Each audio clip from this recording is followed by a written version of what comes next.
आसपास में दानदाता हैं, गो भक्त हैं, चंदा लेके मुश्किल से गौशाला चलाते हैं। तो उसके बावजूद भी आपको तकलीफ होती है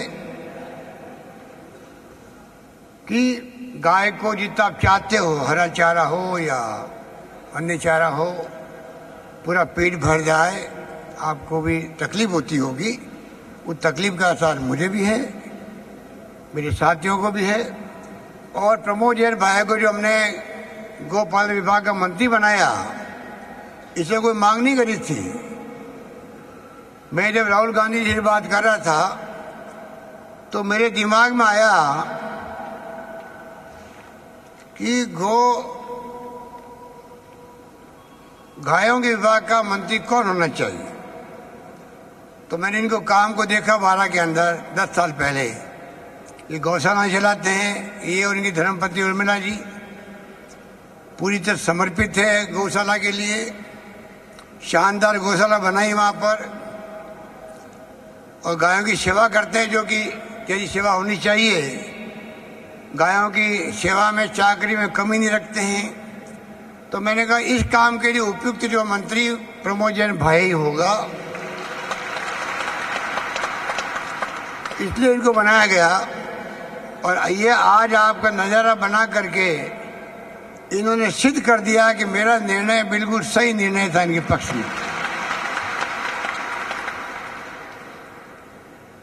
तो आप निश्चित मांगे चलें। शुरुआत भी हमने करी अनुदान देने की। अकाल सूखा पड़ गया 6-7 जिलों के अंदर, वहाँ भी हमने चारा के डिपो खोलने का, गायों के कैंप खोलने का हमने निर्णय किया है। जल्दी वहाँ ये काम प्रारंभ होगा, ये मैं विश्वास दिलाता हूँ आपको। ये संवाद का जो कार्यक्रम रखा गया है, अपने आप में ये बड़ी उपलब्धि है। आपके साथ संवाद करके आपने जो ज्ञापन दिए हैं, उन ज्ञापन के माध्यम से सुझाव आएंगे। मैं आपको यकीन दिलाता हूँ कि प्रमोद जैन भाई जी अपने विभाग में तमाम सुझावों का जो संवाद हुआ, उसमें भावनाओं का, आप सबकी भावनाओं का, साधु संतगण हमारे पूजनीय यहाँ बैठे हुए हैं, उनकी भावनाओं का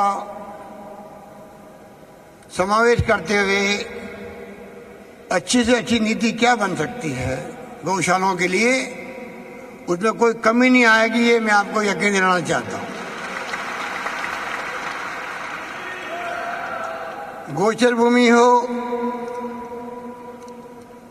उसकी प्रायोरिटी गौशालाओं के लिए मिलनी चाहिए।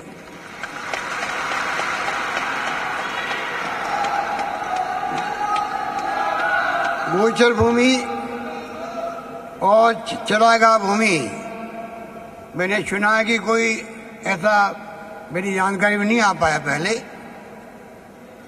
कि उसको गोचर और चारागाह के अलावा बेचने का कोई निर्णय हुआ होगा बहुत पहले। मैं उसको दिखवा रहा हूँ, मुझे अभी लालचंद कटारिया जी ने कहा था, तो मैं उसको दिखवाऊंगा। और ये मेरा मानना है कि हमारे बाप दादाओं ने आज़ादी के पहले से ही सोच समझ करके पशुधन के लिए चरागाह भूमि और गोचर भूमि का जो प्रावधान किया, वो सोच समझ के किया गया होगा। आज भी हमारी कोर्ट कचहरी भी कहती है कि उसका संरक्षण होना चाहिए। और आप सब सहमत होंगे कि गोचर भूमि का संरक्षण हो, उसको बढ़ावा मिले। और पशुधन हमारा जो है, चाहे गाय हो, भैंस हो, बकरी हो, ऊंट हो, कोई भी हो, उनको तकलीफ नहीं होनी चाहिए। इसीलिए हमने, आपको याद होगा, पिछली बार मैं मुख्यमंत्री था तब हमने निःशुल्क दवा योजना प्रारंभ की थी मनुष्यों के लिए। मुफ्त हमने जांचें शुरू करी थी, डायलिसिस की भी, सोनोग्राफी भी, खून की जांच।